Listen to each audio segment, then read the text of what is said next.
Welcome to day 21 of the 30-day video challenge as we start heading into the final week.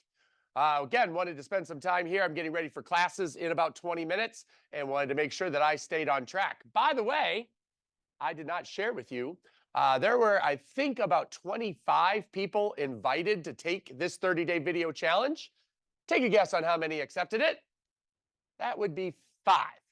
5 people out of the 25 said, yes, I'm in and I'll go ahead and do it. Guess how many people are still in it? Me. That's it. Right? So I actually won about 2 weeks ago because the other 4, I'm sorry, let's see, was it? There's 6 of us in it, not 5, but 6. 4 others didn't start. And Mr. Pizzillo, the person who put it together, is on a cruise right now for 10 days. And he knew that going in. So he says he's going to do his challenge in March. But that goes back to telling you, who's the honey badger? I am. All right. So even though by day 8 or 9, I knew that I had already won, I could have stopped and said, all right, great, I won. Everybody else didn't even start. But that wasn't the challenge. The challenge was 30 days of videos. And here we go. Day 21.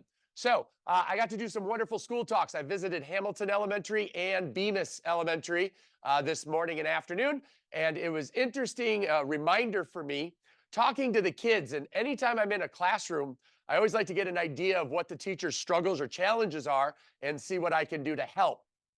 And one of the things that I notice is that all of the rules that the kids remember are don'ts, do nots.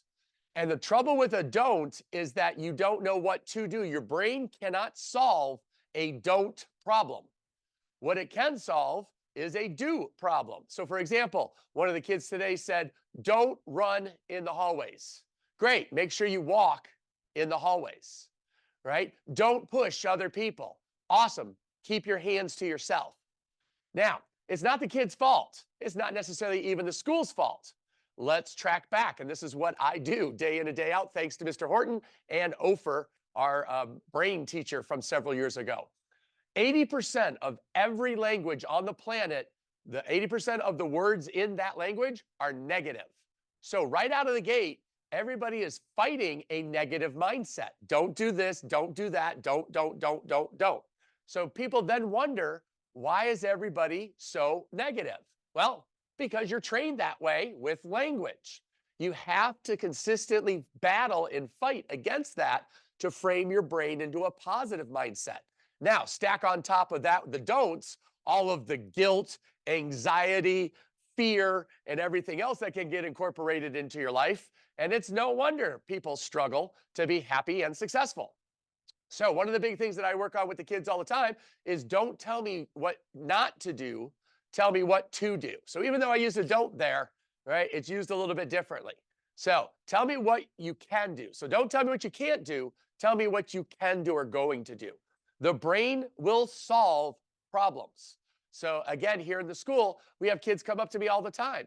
Shihan, I don't have this, or I don't have a partner, or I don't have a dot, or this. Great, solve your problem. And I step back and let them go. And 99.9% of the times, guess what? They solve the problem. Oh, okay, well, then this should be my, right? They know how to line up.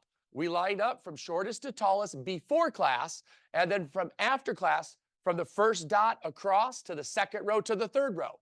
Take the first dot that's available. They know how to count. They know which dots we're using, so therefore they're able to solve the problem. But what happens is we're too many times parents and or school systems teach the kids to become helpless. And I don't want that. I want the kids to become leaders and helpful. Solve your own problem. Create solutions so that way, as you grow up, you become empowered to be able to solve bigger problems, right? If they're not able to find a dot or to figure out how to get a partner, how are they going to hold a job? How are they going to be a manager of people and a leader of people when they don't have those basic skills at a young age? So that's what we wanted to work on today, was make sure when you're talking, challenge yourself. How often do you catch yourself using negative talk or negative words or negative phrases versus empowering words? And then if you use it on yourself, guess what? You use it around everybody else too. So that is one of the big things that I focus on and that I do. I empower people to be positive and create solutions instead of finding problems in everything they do. That's day 21. I'll talk to you tomorrow.